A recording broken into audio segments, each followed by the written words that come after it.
in red. And I want to say thank you from my heart to your heart.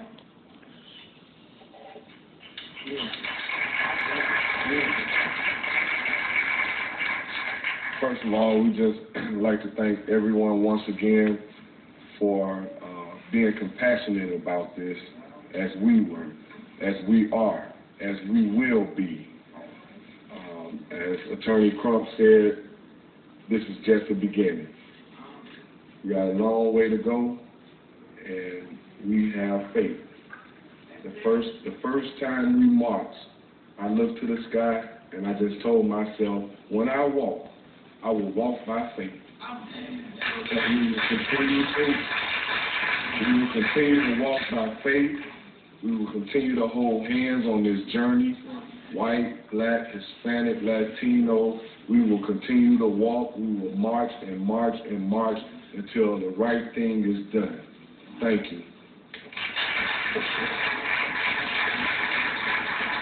Thank you, Martin. There, he's the father of Trevon Martin, gunned down 45 days ago. You heard just moments ago from Sabrina Fulton. She is Trevon's mother, with us now to discuss the breaking news in this case. The charge, second-degree murder, now facing George Zimmerman, the man that came to Watchman who shot Trevon Martin 45 days ago. Sonny Hostin and Jeffrey Truder are legal, and it's also with us the Texas Democratic Congresswoman Sheila Jackson Lee. She's a member of the House Judiciary Committee. And Congresswoman, I want to go to you first. You were here on the program some time ago criticizing the state of Florida, saying that they had dropped the ball.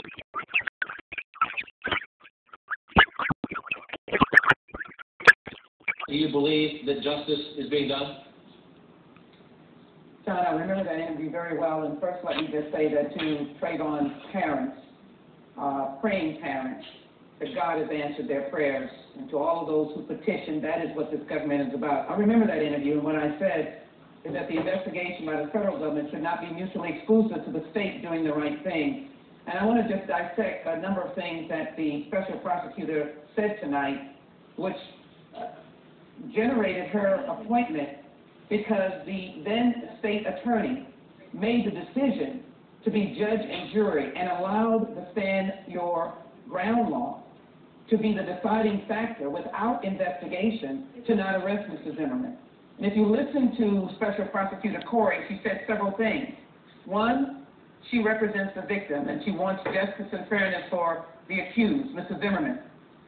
Two, she wants to seek the truth. But the important thing that she said, that the state attorney at that time did not give himself to even think about, was that she is willing to fight what would be the affirmative defense of stand your ground. What the then state attorney did was to allow Mr. Zimmerman to be immune, along with the chief of police, and they did not arrest. That's all the parents and thousands and millions of people around the nation and young people. That's all the chief parent said. President Obama, me as a parent, that's all we asked for, was that the case be looked upon that a child was dead in the streets of Sanford, Florida, and that there should rightly be an arrest. I applaud that special prosecutor for interpreting to the overall public that she has now charged Mr. Zimmerman on her own with her belief that it is beyond a reasonable doubt, which she has to prove, with second-degree murder. But the main point she made is that she is willing to fight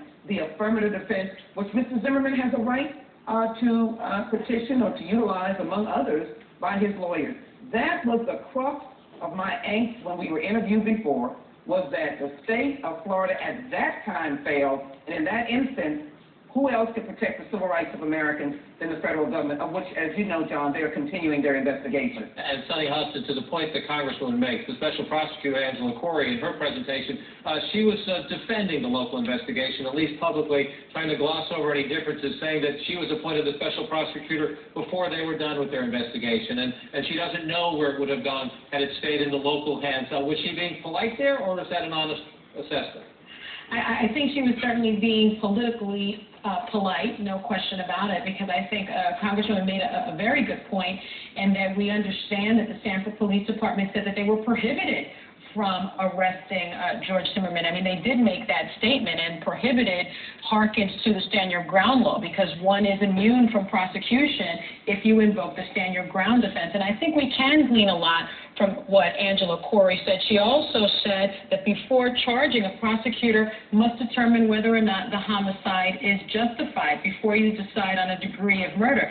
That tells me that they considered self-defense here. They considered the stand your ground defense and whether or not George Zimmerman's actions were justified, and she determined that they were not.